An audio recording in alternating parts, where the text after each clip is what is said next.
Darren স্যামির দেশে ফেরার আকুতিতে সাড়া দিয়েছে আইসিসি। ক্যারিবীয়দের দেশে ফেরাতে ব্যবস্থা করে হয়েছে চার্টার ফ্লাইট। গেল রোববার বিশ্বকাপ থেকে বাদ পড়লেও মধ্যপ্রাচ্যে যুদ্ধের প্রভাবে এখনও ভারতে আটকে আছে ওয়েস্ট ইন্ডিজ দল। একই অবস্থা ছিল জিম্বাবুয়েরও, তবে ইতোমধ্যে স্কোয়াডের একাংশ ভারত ছেড়েছে। এবার নগদে পাচ্ছেন হেলিকপ্টার অফার, তাই কেনাকাটার পেমেন্ট নগদে করুন আর বুঝে নিন ২,০০০ টাকারও বেশি ক্যাশব্যাক সহ হেলিকপ্টার রাইড। পেমেন্ট শুরু করুন আজই।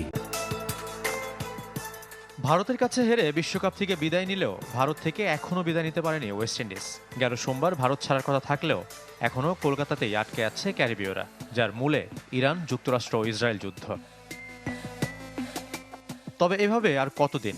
পুরো দলের দেশে ফেরার আকুতি প্রকাশ পেয়েছে ড্যারেন স্যামির এক্স হ্যান্ডেলের পোস্টে। ক্যারিবীয় হেড কোচের ছোট পোস্ট, তবে আবেদন অনেক বড়। আমি শুধু বাড়ি ফিরতে চাই। তার পোস্টের পরই সাড়া দিয়েছে আইসিসি। ব্যবস্থা করা হয়েছে চার্টার্ড ফ্লাইটের, তবে কখন তারা ভারত ছাড়ছেন তা এখনও নিশ্চিত না। রুট পরিবর্তন করে ইংল্যান্ড হয়ে দেশে পৌঁছাবে ওয়েস্ট ইন্ডিজ দল। মধ্যপ্রাচ্যের যুদ্ধ এলোমেলো করে দিয়েছে বিমান চলাচলের সূচি। বাতিল হয়েছে হাজার হাজার ফ্লাইট।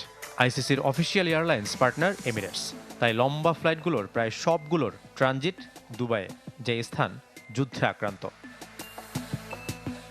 ওয়েস্ট ইন্ডিজের মতো জিম্বাবুয়ে দলও আটকা পড়েছে, তবে স্বস্তির খবর, তাদের একটা অংশ বুধবার দিল্লি থেকে দেশের উদ্দেশ্যে ভারত ছেড়েছে। দলের বাকি সদস্যদের ভ্রমণ পরিকল্পনা নিয়ে এখনও কোনো আনুষ্ঠানিক ঘোষণা আসেনি। ওয়েস্ট ইন্ডিজের মতো জিম্বাবুয়েও গেল ১ মার্চ সুপার ৮-এ দক্ষিণ আফ্রিকার কাছে হেরে টুর্নামেন্ট থেকে ছিটকে যায়। তাদের দেশে ফেরার জন্য ভারত থেকে রওনা দেওয়ার কথা ছিল ২ মার্চ।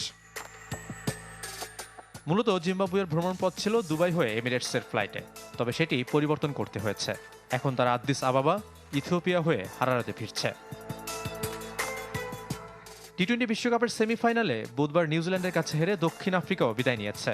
ভারত থেকে প্রোটিয়ারা কিভাবে দেশে ফিরবে তা নিয়েও দেখা দিয়েছে শঙ্কা। শাফায়েত মৃদুল, চ্যানেল 24।